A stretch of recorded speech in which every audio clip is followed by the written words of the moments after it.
Welcome to The Explainer. Today, we're diving headfirst into one of the most famous personality frameworks in the entire world, the Myers-Briggs Type Indicator, or MBTI.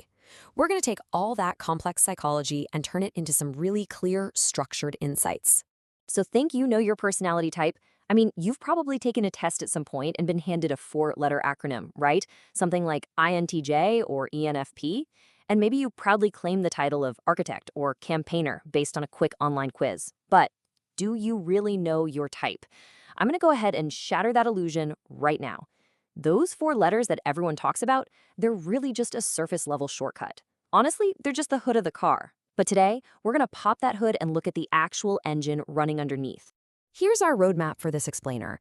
First, we'll look beyond those familiar four letters. Then we'll uncover the cognitive function engine, followed by a deep dive into feeling as a compass versus radar and sensing as a camera versus archive.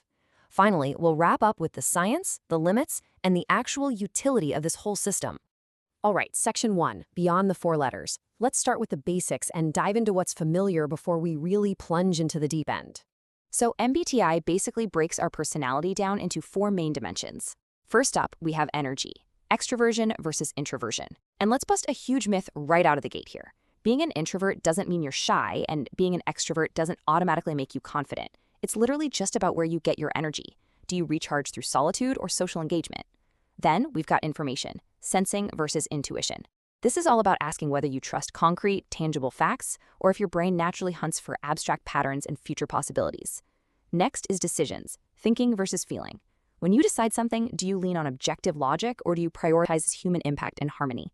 And finally, lifestyle, judging versus perceiving. Let's bust another myth real quick. Judging doesn't mean you're walking around judging people or even that your desk is perfectly tidy. And perceiving definitely doesn't mean you're lazy. It's simply a preference for structured planning versus adaptable spontaneity. That's the whole shebang for the basics. Moving on to section 2, the cognitive function engine. The real magic of this system, which was originally pioneered by Carl Jung, by the way, isn't actually in those top-level letters at all. It's the machinery beneath them. Get this, we actually all use a hierarchy of 8 cognitive functions, but we rely heavily on our top 4, which is known as our function stack. Right at the very top is your dominant function, or the hero.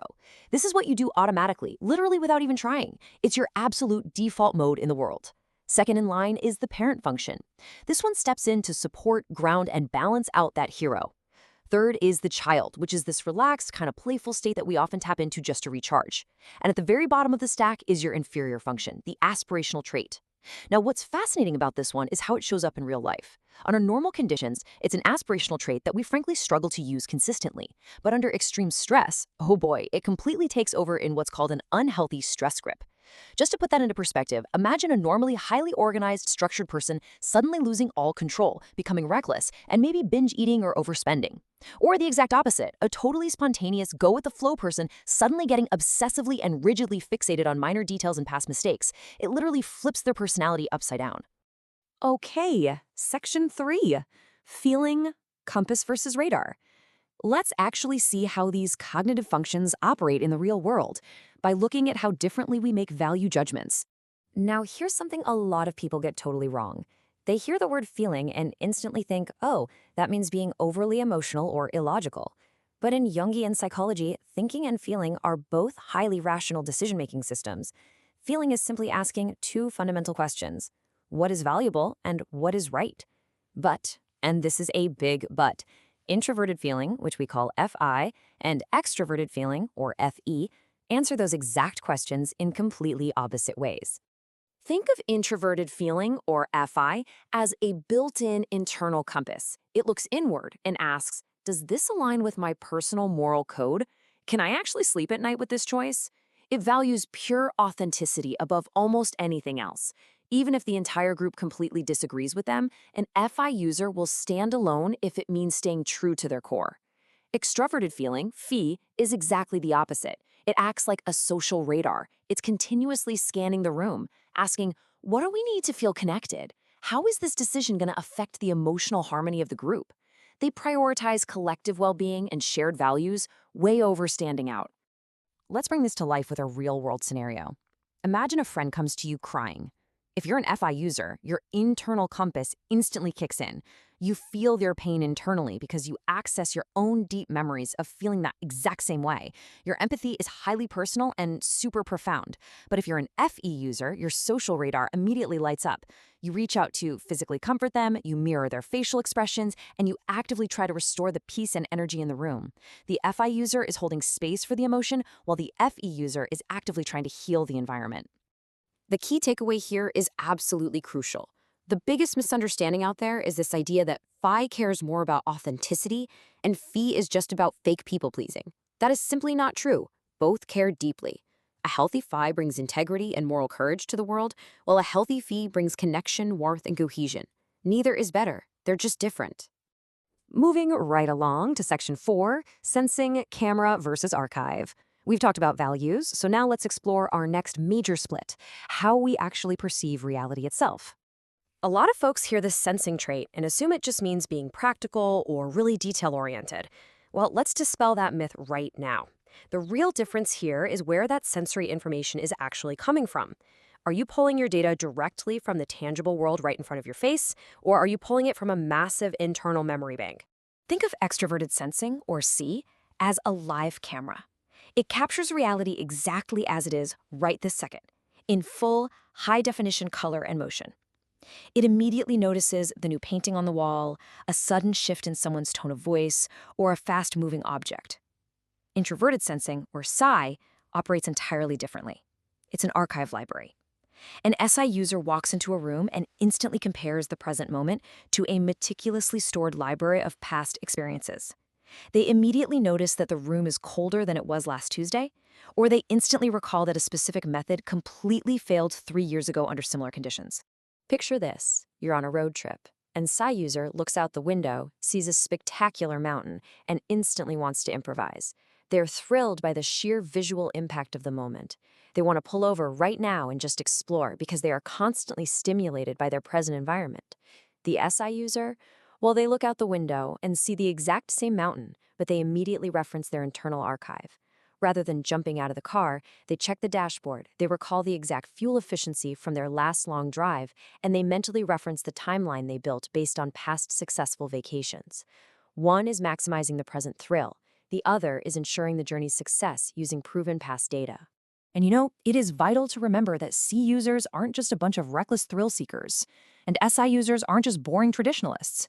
You could have an SI user who is a highly precise trauma surgeon, relying completely on in-the-moment visual feedback to literally save a life. And on the flip side, you could have an SI user who is an incredible historian, piecing together the subtle details of the past to make sense of the present. They just process the physical world through entirely different operating systems. All right, bringing us to Section 5, Science, Limits, and Utility. With all this incredible depth we've covered, it's really easy to treat this system as absolute gospel. So knowing how to actually use this tool without overstating its scientific backing is absolutely key. So impartially speaking, modern personality psychologists actually criticize MBTI quite a bit. For one, it has moderate reliability, meaning you might take the test twice a few years apart and end up with entirely different letters. It also lacks strong predictive validity. It's not going to reliably predict your job performance, your leadership capability, or your intelligence. Plus, critics continually point out the Barnum effect. If you haven't heard of it, that's the psychological phenomenon where type descriptions are written so broadly and so favorably that pretty much anyone could see themselves in the results. Kind of like reading a daily horoscope, right? A major reason for this criticism is how the framework actually categorizes us. If we compare MBTI to the Big Five personality model, which is the one modern psychology generally prefers, we see a pretty stark contrast. MBTI forces beautifully complex human behavior into rigid, artificial, binary categories. You're either an introvert or an extrovert, no in between. But the Big Five, it measures traits on a fluid spectrum. Scientifically speaking, it's totally normal to be, say, 51% introverted and 49% extroverted. Forcing a 51 to 49 split into an absolute binary category just loses a tremendous amount of nuance. So that begs the question, if it has all these scientific limits, why are we even talking about it? Well, because despite those limitations, MBTI remains a phenomenally useful descriptive framework. It gives us a shared common language to describe our differences without passing judgment. It encourages us to really deeply reflect on our blind spots, like how that inferior function acts out under stress, which lets us catch ourselves before we completely spiral. And honestly, most importantly, it builds profound empathy. It helps us realize that the colleague who refuses to deviate from the plan isn't just trying to be stubborn. They're just using introverted sensing to protect the project based on past experience. Ultimately, it's a tool for understanding alternative perspectives, not for placing limits on human potential. So, I want to leave you with a challenge. Reflect on your own life right now. Think about the cognitive engine running under your hood. The next time you face a tough, high-stakes choice, what are you going to do?